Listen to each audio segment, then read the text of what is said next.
Hi everybody, this is the Algebra 2 video on section 1.1.2. The question is, how can I use my graphics calculator?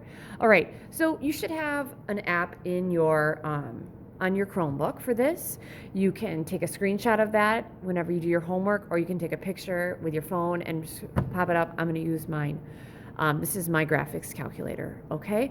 So the one that we're going to do is we're going to look at how do I graph something like this. Okay, it's 2 times the quantity 9, or the 2 times the square root of 9 minus x minus 4. That's what we're going to do. Now, this guy was the one that I did in Desmos, and I want to show you where you do a square in case you guys choose one where you have to use a square in your calculator, okay? So, what you're going to do, regardless is if you're using the Chromebook one or mine, is you're going to turn it on, okay? And the buttons at the top mean the most. Okay, the y equals, we have window is going to show us what our window is going to look like for our graphing. You're going to zoom in. You can trace your graph or you can just graph it. Above it, there are some blue things which are very important. If you're going to do statistics, you can plot them. You can set your table up. Some kids do that. Format I usually don't use. Calc, I do use that. That's to calculate like x-intercepts, y-intercepts, the vertex for a parabola. You guys know that. And then there's a table function where I can do the table, which is awesome because then you never have to do a table again. All right. So I need to graph this guy right here. Okay. So in order to graph, we're always going to go to y equals. Ooh, I have some nasty stuff in there. And you see that I just pressed the clear button. Clear will clear everything out. Also, if for some reason you have a TI and you have like the plots up here highlighted, that is not a good thing. I'll do that for you because what'll happen is you're not going to be able to graph. So what you do to unhighlight it is you go up and you press enter. Okay, this is your enter button. All right, so we're going to kind of go through here. Anything you want in blue, you have to press the second key first. Anything you want in green, you have to press the alpha key first. You got all your numbers here. Below the 3 is your negative. Okay, that's super duper important because you can't use a minus sign as a negative. Your calculator is not smart. This is your minus sign right here below the multiplication sign. If you want a variable, you might want to write this down. If you want an x, you have to have this key right here. It's x, t, theta, and n. That is your key right there, okay? That's what you're going to use for your variable. If you look, I need a square root. Oh, there's one right there, right? And if I need something squared, I'm going to use this. So I'm just going to get the squared out of the way because I'm not going to use it. So we're going to go down here to y. Again, we press y equals. We got to this. This is going to let me graph everything. So if I want a square, let's say I want x squared like this. I'd go x. That's your variable, remember? X and then squared. There it is. Okay. If I wanted like x to the third power, I would go x, and then we raise it. That's that little caret right here to the third power. All right, and I don't need those. All right, for this one, though, you're going to need a square root. So here we go. We're going to have 2, and then I need the square root. So the square root's above the x squared. We're going to go second, and then x squared, and then 9 minus x. Okay?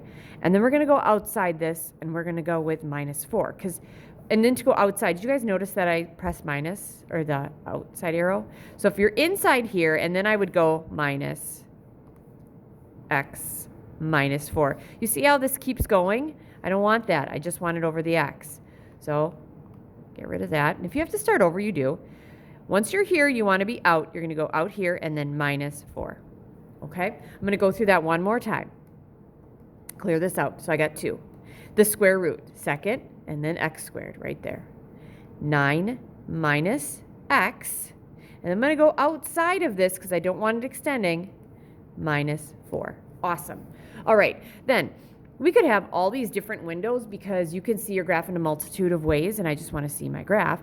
So what I'm going to do is I'm going to go with, my window here. This tells me what my window looks like, okay? My window, this says my lowest x is negative 10, my highest is 10, my lowest y is negative 10, so it goes down 10, and my highest y is 10, you go up 10.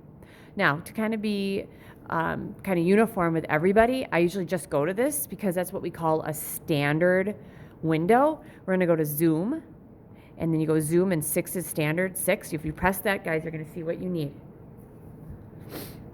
Ooh, Wow. Okay, so that is what I have. All right, so this is going to be quite interesting to see what I have here. So these are the things we want to find. I'm going to get my notes out from the Desmos video I made, and here are the things we want to know. We want to know, do we have an x-intercept? Do we have a y-intercept? Do we have any maximum points? Sorry, I'm getting kind of messy with my handwriting.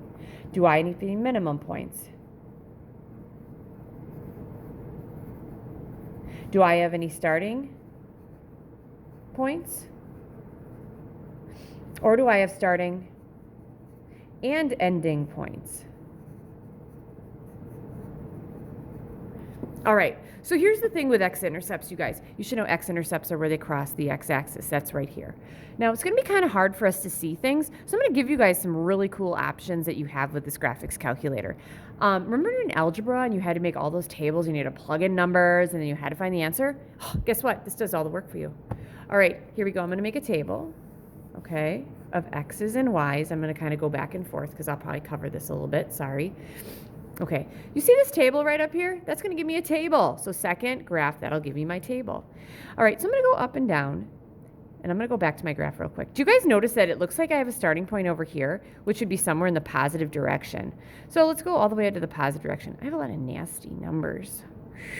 Oh, I'm having some errors here. So I'm going to start at 10. 10, I get an error. Now, rather than writing error, I'm going to do a 0 with a line through it. That's the empty set. Ooh, 9, -4 is a nice one. 8, -2, that's a nice one. Okay, I'm not going to do the nasty ones. 5, 0, that's a nice one. Do I have any other nice ones? Ooh, 0, 2, that's a nice one.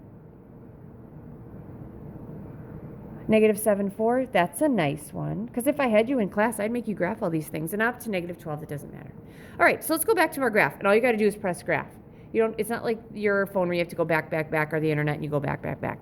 So 10 is undefined. So what do you think? Something's happening at 10. So when I put 10 in here, I'm going to have 2 times the square root of 9 minus 10 and then minus 4. What is happening here? Okay, 9 minus 10 is -1. What's the square root of -1? And you should be thinking to yourself, what do I multiply by itself to get -1? Well, I can't. I can't multiply anything by itself to get a negative. So that's why it's undefined. You cannot take the square root of a -1. All right. Then 9 -4 makes sense. That's 9 -4. Sorry. 8 -2. So this would be 8 -2. Okay, because our standard graph goes to the right 10. So we're at 8 -2. 5, 0, that makes sense. 0, 2, that makes sense. And -7, 4, that makes sense. So that's my graph. So I take a picture of that, and I'm going to, or a screenshot if you're on your Chromebook, and I'm going to submit that with my homework along with all this stuff. All right, x-intercept. X-intercept's right here, right? So didn't we say x-intercept, that'd be where your y is 0. Well, if I look at here, don't I have one at 5, 0? Okay, x-intercept is 5, 0, and we're going to make sure we write those as a point. There's only one x-intercept, right? Because it keeps going up to the left forever. Okay, y-intercept, can I see that clearly? All right, it's at 0, 2. Yep, because isn't the y-intercept where your x is 0? 0, 2. All right, next. Do I have any maximum points? You know what, you guys, I don't, because it just keeps creeping up. So maximum points, there are none. All right. Minimum points, yeah, there's just one right here, because it doesn't go below here. So that was the point. Let's look at our table. What, 9, -4. Does it have a starting point? You betcha, because it starts here and it shoots off to the left. It's at 9, -4. Does it have starting and ending points? Nope. If you remember the last one I did on the Desmos, or if you didn't watch it, you're going to see it. It almost looks like, an arc. That's all it looks like, okay? So those are some cool things about this. So the awesome thing I like is you can see a table. So second, here's my table. It's super nasty numbers, but I'll get some nice ones. And whenever I graph things, you guys, I would only graph those because those are super nice, okay? And y equals is where you put your graph. So we go y equals. All right, so I hope that that was super informational. It was under 10 minutes, which is good. I think I got through everything. Most important things, y equals. Remember, if the plots are highlighted, get rid of that. I showed you how to do that. This guy right here is where my x's come from. Second, x squared gives me a square root, and this just gives me my x squared. All right, good luck.